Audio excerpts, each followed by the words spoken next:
నమస్తే welcome to Big Telugu TV. ప్రస్తుతం మనతో పాటు ఉన్నారు సినీ క్రిటిక్ దాసరి విజ్ఞాన్ గారు. హలో అండి. నమస్తే. శివాజీ గణేశన్ గారు తమిళ ఇండస్ట్రీకి ఇప్పటికీ మనం ఆర్టిస్టుల గురించి మాట్లాడుకున్నట్లయితే ఆయన పేరే ముందుగా మనం వింటూ ఉంటాం. ఇప్పుడు ఆయన ఆస్తుల్ని జప్తు చేయమంది అంటూ కోర్టు చెప్పిందంటూ ఒక వార్త హల్చల్ చేస్తుంది. ఏంటి?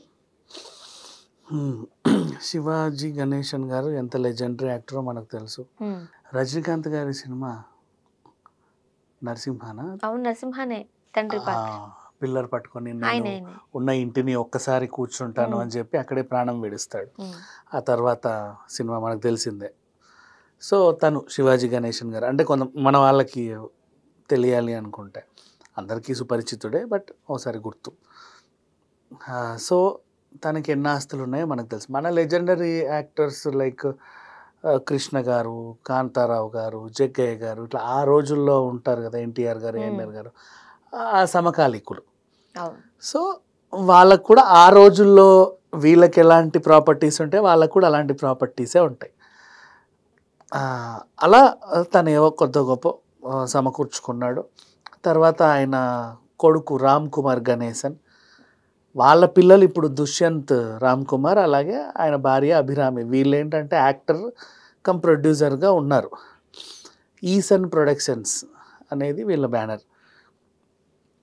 ఇప్పుడు జగలాల కిల్లాడి అనే ఒక సినిమా, ఓకే, ఆ మూవీని ఎవరిని పెట్టి తీస్తున్నారు, మన అరణ్యంలో ఇంకో అబ్బాయి ఉంటాడు, తన పేరేంటి, విష్ణు విశాల్. ఓకే, విష్ణు విశాల్ అండ్ నివేత పేతురాజు, వీళ్ళని హీరో హీరోయిన్లుగా పెట్టి ఒక సినిమా. ఇది కొంచెం ఎప్పుడో స్టార్ట్ అయింది, ఇంకా పూర్తయితే అవ్వలా. చిన్న చితక ఏదో ఫైనాన్షియల్ ప్రాబ్లమ్స్ ఫేస్ చేస్తే ఏదో వస్తుంది. ఈ సినిమాకి వీళ్ళు ఏం చేశారు అంటే, అయితే వీళ్ళు ఈ సినిమాని పూర్తి చేయడానికి ఫైనాన్స్ తీసుకున్నారు ధనభాగ్యం ఎంటర్ప్రైజెస్ వాళ్ళ దగ్గర నుంచి.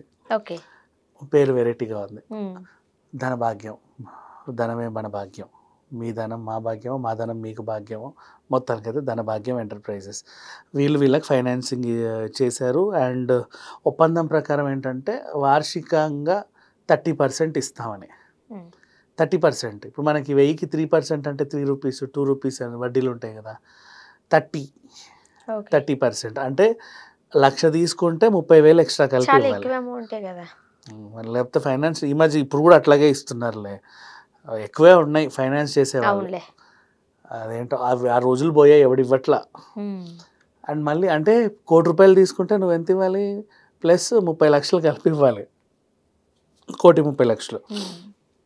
అలా వీరు 3.74 తీసుకున్నారు, 3.75 అటు ఇటుగా. దానికి తగ్గట్టు 30% కట్టాలి. షూటింగ్ ఆలస్యం అవుతున్న కొద్ది ఏంటంటే మనకి వడ్డీ రేట్లు పెరుగుతూ ఉంటాయి. ఇప్పుడు ఫర్ ఎగ్జాంపుల్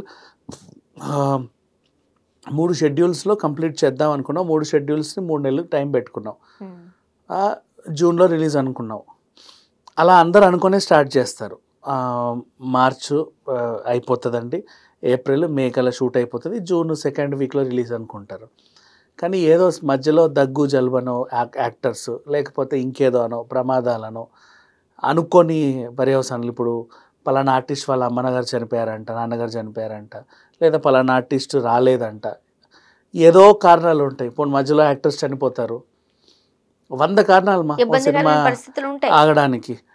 అలాంటి పరిస్థితుల్లో మూవీ ఏంటంటే నెక్స్ట్ షెడ్యూల్ పోస్ట్పోన్ చేస్తారు. ఆ షెడ్యూల్ అవ్వాలంటే ఇంకా అసలు జీవితకాలం పట్టుద్ది. ఎలా, ఇప్పుడు ఫర్ ఎగ్జాంపుల్ అప్పటి వరకు తీసిన సినిమాలన్నీ కరోనా టైంలో ఆగిపోయాయి. తర్వాత షెడ్యూల్స్ ఫిక్స్ చేయడానికి నాకు తెలిసి 190 సినిమాలు ఆపేశారు, ఇంకా ముందుకు సాగల. టీవీ సీరియల్స్ కూడా ఎన్ని ఆగిపోలే కరోనా టైంలో, అంతవరకే అదే లాస్ట్, ఇంకా ఎండ్. ఎవరేం చేయలేని పరిస్థితి. వాళ్ళు వేసేస్తారు అంతే, శుభం కార్డు.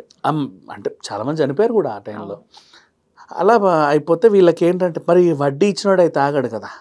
కరోనా సిచ్యువేషన్ అంటే మీరు రెంట్లు కట్టకండి, వడ్డీలు కట్టకండి అని చెప్పారు ప్రభుత్వం, కాబట్టి అప్పుడు సెట్ అయ్యారు. బట్ ఇప్పుడు ఖచ్చితంగా ఇవ్వాలి, నువ్వు లాంగ్ చేసుకుంటే మాకు అనవసరం. ఇప్పుడు ఏంటి, వీళ్ళకి ఇవ్వాల్సిన వడ్డీయే వాళ్ళకి చెల్లించాల్సిందే 9 కోట్ల పై చిలుక అయిపోయింది, చాలా ఎక్కువ అయిపోయింది. దాదాపు అటు ఇటుగా 10 కోట్లు ఇవ్వాలి. అయితే అసలు ఈ వ్యవహారం తేలట్లేదని చెప్పేసి కోర్టు ఏం చేసింది, మద్రాస్ హైకోర్టు ఓ మధ్యవర్తిని నియమించింది. రిటైర్డ్ జస్టిస్ రవీంద్రన్ గారు అని ఒక ఆయన అక్కడ పెట్టేసి, జడ్జి గారు ఆయన రిటైర్డ్ జడ్జి, ఈ కేసుని మీరు చూడండి, మధ్యవర్తిగా ఉండి వీళ్ళని పాపం సాల్వ్ చేయండి. వాళ్ళు కావాల్సిన వాళ్ళే. వీళ్ళేమో మనకి ప్రముఖ ఫైనాన్స్ కంపెనీ, వాళ్ళు ప్రముఖ శివాజీ గణేశన్ కుటుంబానికి చెందిన ఈసన్ ప్రొడక్షన్స్ వాళ్ళు మనకు బాగా కావాల్సిన వాళ్ళే. అంటే వాళ్ళేం నేరస్తులు కాదు, వీళ్ళేం నేరస్తులు కాదు. ఇద్దరి మధ్యలో ఒక అండర్స్టాండింగ్ డబ్బు రూపంలో ఉండింది. ఎవరెవరిని మోసం అయితే చేసుకోవాలా, అయితే అనుకోకుండా కొన్ని కారణాల వల్ల డిలే అవ్వడం వల్ల ఇటు వాళ్ళు రేట్ ఎక్కువ ఇచ్చుకోవాల్సి వచ్చింది. బట్ వీళ్ళు ఒప్పందం ప్రకారంగా మాకు కావాలంటున్నారు. వాళ్ళేమో ఇచ్చుకోలేని పరిస్థితుల్లో ఉన్నారు. న్యాయం ఏదో అన్యాయం ఏదో మీరే చెప్పండి అంటే పాప ఆయనకి చూసిన తర్వాత ఏమనిపించిందో, అలా ఏం లేదండి, పర్యవసానాలు ఎన్ని ఎదురైనా ఇచ్చిన మాట కట్టుబడి ఉండాలి కాబట్టి మీరు ఖచ్చితంగా 9.74 అది ఎంతో వాళ్ళకి చెల్లించాలి, 10 కోట్లు ఇచ్చేయాలని చెప్పేశారు. కానీ ఇలాంటి పరిస్థితులు ఉన్నప్పుడు కాస్త అటు ఇటుగా కూడా సర్ది చెబుతారుగా. ఇవ్వచ్చు. ఇప్పుడు ఆయనకి వాళ్ళకి ఇచ్చేసి వడ్డీ రూపంలో ఇంకొంచెం సెటిల్ చేసుకోవచ్చు. యాక్చువల్గా క్యాజువల్గా మనం మాట్లాడుకోవాలంటే నువ్వు ఇచ్చింది 3.74, నువ్వు 5కి ఓకే చేసుకోవచ్చు కదా. మరి అస్సలు లేవు వాళ్ళ దగ్గర.